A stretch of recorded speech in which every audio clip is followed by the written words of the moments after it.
chasseur de drones. Tueur de drones même, dit-on.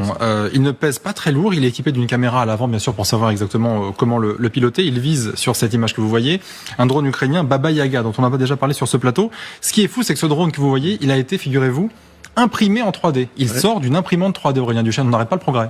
Oui, et surtout que c'est d'autant plus, on va dire, inquiétant, si vous mettez dans la perspective ukrainienne, c'est que jusqu'ici, c'était l'Ukraine qui faisait preuve de flexibilité dans l'extension de son industrie de défense. Oui. On rappelle que dans les premiers mois de la guerre, une bonne partie de l'industrie ukrainienne était quand même une des premières d'Europe. 30% des armes produites par l'URSS l'étaient en Ukraine, avaient été ravagées. La solution de repli pour une bonne partie de l'industrie ukrainienne, c'était la mode artisanale. En Russie, le fameux VPK, le complexe militaro-industriel russe, lui, ne se remettait pas à ce genre de méthode et négligeait quelque peu l'idée de faire des armes artisanales, low cost, à bas coût, du genre de celles que l'on voit. Et dans l'effort de production, le chiffre de 4 millions de drones produits par an, c'est l'objectif russe pour la fin 2025, qui a été donné par le ministère de la Défense.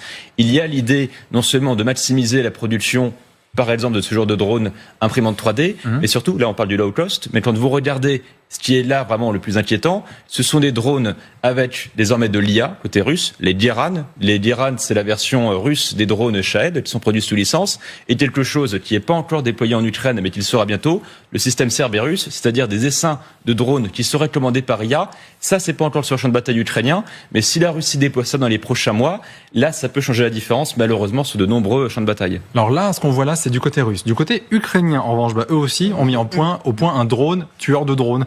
C'est même un drone chasseur de Shahed, vous savez, les drones iraniens, enfin de fabrication iranienne, qui a ensuite été développés par la Russie.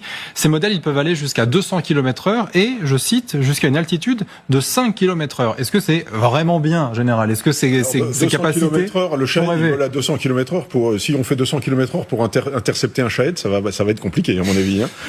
Parce que, il faut aller plus vite, hein. C'est okay. Donc, il faudrait pas l'invention du siècle.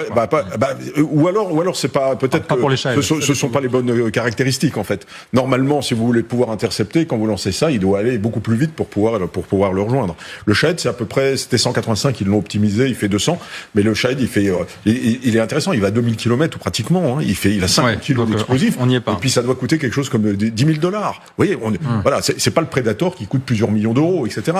Donc on peut en produire beaucoup, et c'est ces armes-là qui peuvent produire la saturation de l'espace de bataille, de l'espace aérien, et qui fait qu'à un moment donné, ça tombe sur les villes malgré tout, parce qu'il y en a tellement qu'on peut pas tout arrêter. Gallagher, avant de vous passer la parole, juste une image pour vous dire que quand on n'a pas forcément de drone chasseur de Shahed, ou que ces drones ne vont pas au-delà de 200 km/h, on a la version manuelle, c'est-à-dire qu'on tire littéralement